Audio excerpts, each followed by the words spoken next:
En 1963, Yves Ramos est nommé évêque de Pisita et vicaire apostolique du Cambodge. Il est témoin du drame perpétré par les Khmers rouges et l'anéantissement de l'église qui l'accompagne.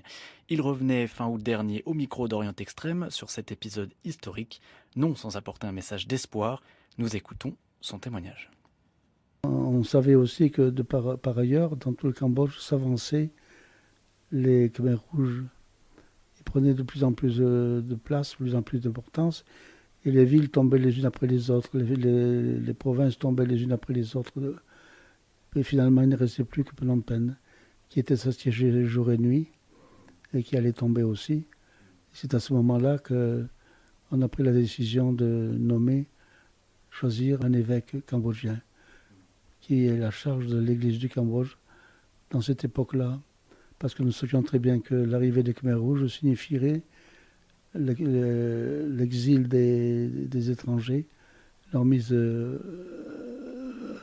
à part, de côté, et certainement renvoyée. Alors il fallait qu'il y ait quelqu'un qui s'occupe de cette église du Cambodge, et le père Salah, Père Salah, qui est devenu Monseigneur Salah, se trouvait en France à ce moment-là. On l'a fait revenir d'urgence et il a été ordonné évêque sous les bombes le 14 avril 1970. Et à ce moment-là, je lui ai remis une croix. La croix que je portais, la croix pectorale que je portais, je lui ai remise en lui disant « Reçois la croix du Christ et porte-la à tes frères ».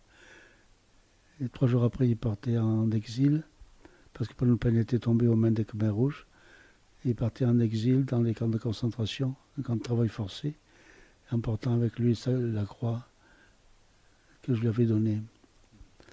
Il a été l'évêque du temps des Khmers rouges, pour l'église du temps des Khmers rouges, une église qui était donc privée à ce moment-là de tout site extérieur, qui était non seulement parce qu'il n'existait pas, mais parce qu'ils étaient interdits. Il était interdit d'être chrétien pour un Cambodgien. Et il ne fallait pas manifester le moindre intérêt pour le christianisme, pour la religion. Il fallait obéir aveuglément aux ordres de l'ANCAR, l'organisation, qui est le nom qu'ils ont donné au parti communiste. Et ça a duré 3 ans, 8 mois et 20 jours.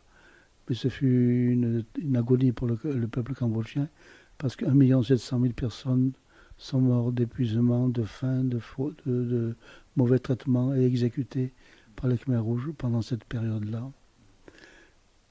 Et l'Église a continué donc.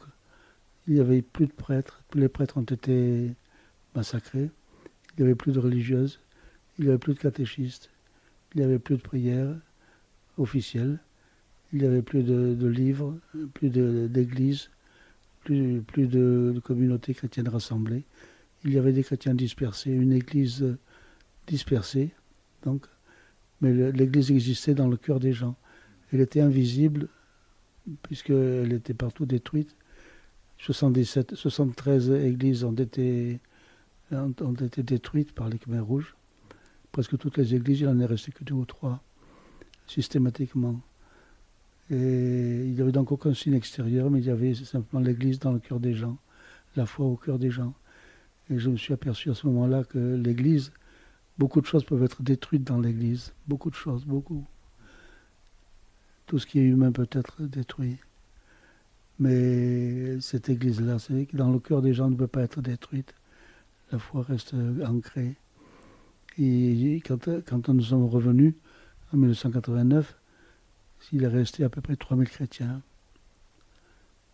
Il n'y avait plus de prêtres, plus de religieuses, plus de religieux, aucun signe extérieur, aucune activité, sauf la prière dans le cœur.